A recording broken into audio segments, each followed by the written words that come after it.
Bienvenue dans La Voix des aînés. Il était une fois les femmes. Épisode 5. Je vais pouvoir faire le métier que je voudrais.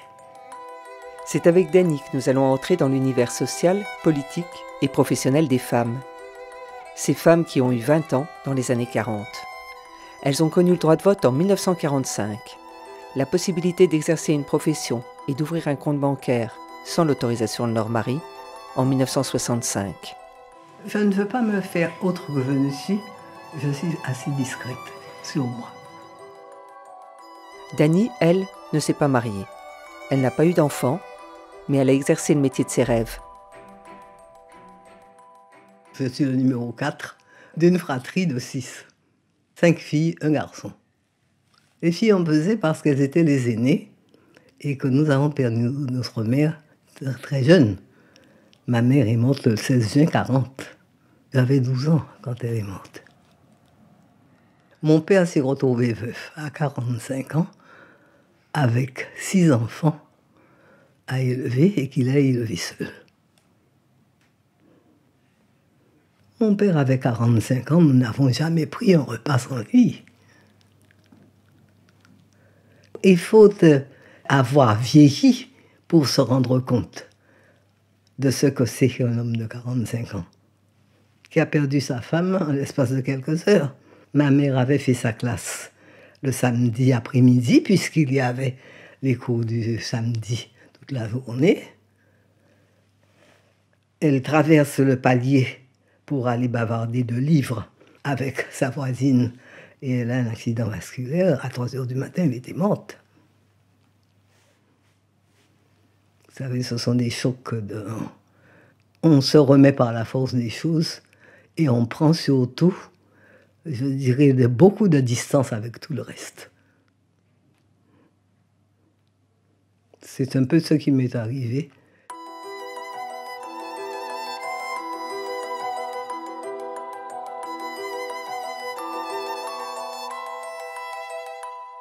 Chez nous, en fait, dans ma famille, mon frère était élevé comme nous. C'était pareil. Et je sais que ses petits camarades s'étonnaient qu'il fasse sa chambre. Du reste, il y avait tout un groupe d'enfants autour de nous. Et garçons et filles, les mêmes jeux. Ma sœur Marcel a beaucoup fait du football dans son enfance. Et nous sommes venus à Basse-Terre au lycée.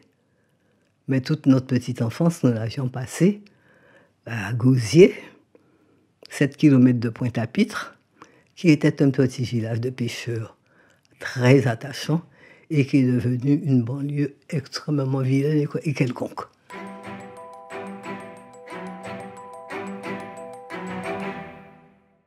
J'ai eu la chance d'être dans une famille où il y avait des enseignants. Mais mon grand-père maternel était déjà un instituteur du temps du petit père Combe.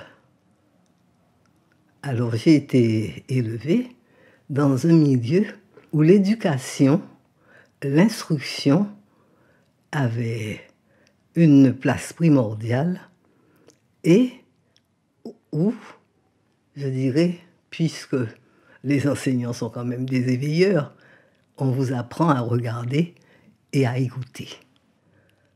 Je ne remercierai jamais assez nos parents de nous avoir dit que l'essentiel était l'éveil aux choses. Je ne vois pas l'une de nous allant à la quête de l'homme. Je ne suis pas sûre que le mari était dans mes objectifs à moi. Encore que je souhaitais d'avoir une famille et d'avoir 4 enfants. Il ne se serait pas fait tout seul. Alors, mais il m'était plus important d'avoir d'abord un métier et d'exercer un métier que j'aime. J'ai un de mes amis qui m'a rappelé, il m'a dit « Je vois encore ta voix lorsque les femmes ont eu le droit de vote. » Tu as dit « Ah, je vais pouvoir faire le métier que je voudrais. » Et c'était la magistrature.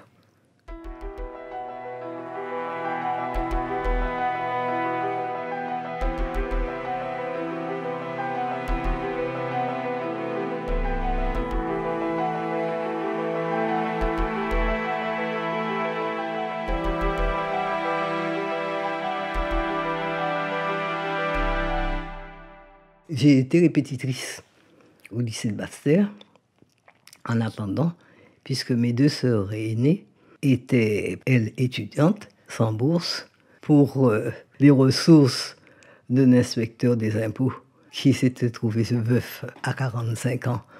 Donc il n'y avait pas de pension de retraite de ma mère, aggravée par le fait de la guerre, où tout était si cher, si rare. 1949, Dany rejoint ses sœurs à Paris. Elle vient étudier le droit. Elle rentre en faculté avec des jeunes qui sortent tout juste du bac. Ils ont en moyenne 4 ans de moins qu'elle.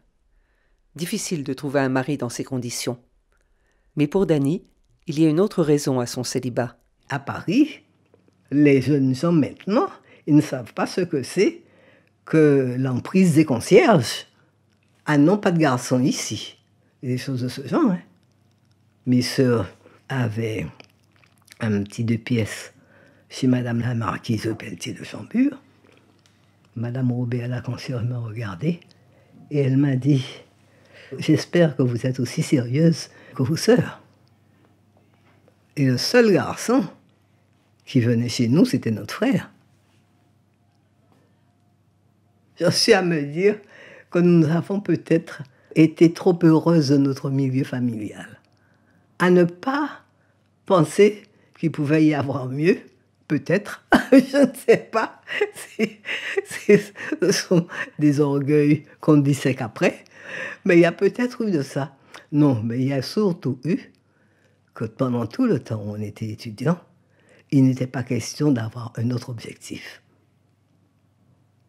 Et à ce moment-là, on sortait de la fac et on préparait le certificat d'aptitude à la profession d'avocat, CAPA. Si on était reçu au CAPA, on était donc avocat stagiaire, et l'avocat stagiaire était un des milieux où on puisait directement pour la magistrature. Je vous dirais que je n'en ai pas connu qui ait réussi du premier coup. De femmes ? Et de femmes. Et je vous dirais, l'une de mes camarades de stage avait échoué à l'oral et tout le monde s'étonnait parce qu'elle était non seulement brillante mais combative. Et on avait su par la bande que le jury avait dit elle repassera l'an prochain, elle avait trop d'assurance. Alors je vous dis donc ça n'était pas facile d'être reçu. Vous savez, une des choses qui m'avait le plus choquée, c'est que discutant un jour de Madame Curie avec une de mes camarades de faculté, elle m'a dit « Oh, c'était une sale femme ». Et il m'était revenu que le charretier qu'il avait renversé avait dit qu'il avait eu l'impression qu'il s'était précipité sous ses roues. Les raisons qui avaient été évoquées, la liaison de Madame Curie avec l'engin, et que c'est ça qui a fait dire à cette jeune femme que Madame Curie était une sale femme. Moi, je suis restée les yeux grands comme ça, parce que je n'avais jamais dans mon milieu familial ou amical entendu avoir un avis aussi catégorique et excluant une femme qui a été une lumière de la sorte. Mais je ne l'aurais pas pensé d'une jeune femme de mon âge qui était en première année de licence en droit. Chez nous, on recevait des divorcés. On n'a jamais eu aucun opprobre contre telle ou telle femme. Une de mes sœurs, sa marraine, était une divorcée. Et puis, moi, je n'ai jamais entendu de critique qui puisse rabaisser une femme parce qu'elle avait eu dans sa vie un autre regard sur un autre homme que son mari.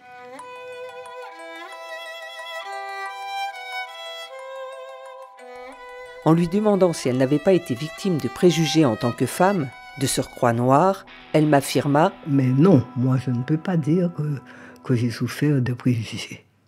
Quand j'ai été nommé parmi les vice-présidents du tribunal de Paris, mon greffier, mais vous l'auriez vu sauter au plafond et se frotter les mains. Il disait « Madame, vous êtes la première femme noire à occuper ce poste. » Je ne peux pas dire que je n'ai pas eu de réaction, mais ma réaction, elle avait déjà été en Guadeloupe quand je suis arrivée, que j'étais la première Guadeloupéenne magistrat.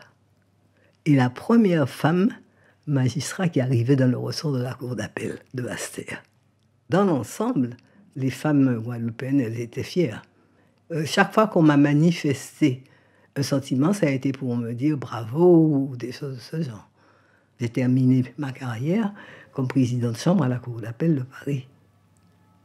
Vous voyez que ça ne m'a pas changé. Ça ne m'a pas changé. Je suis restée moi. Et je vous dirai que Dieu merci, je ne crois pas avoir jamais intimidé qui que ce soit. Alors, pour la plupart des gens qui m'ont connu enfant en Guadeloupe, je suis restée Dany et puis c'est tout.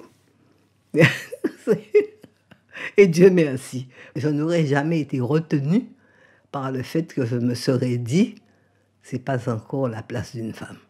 Non.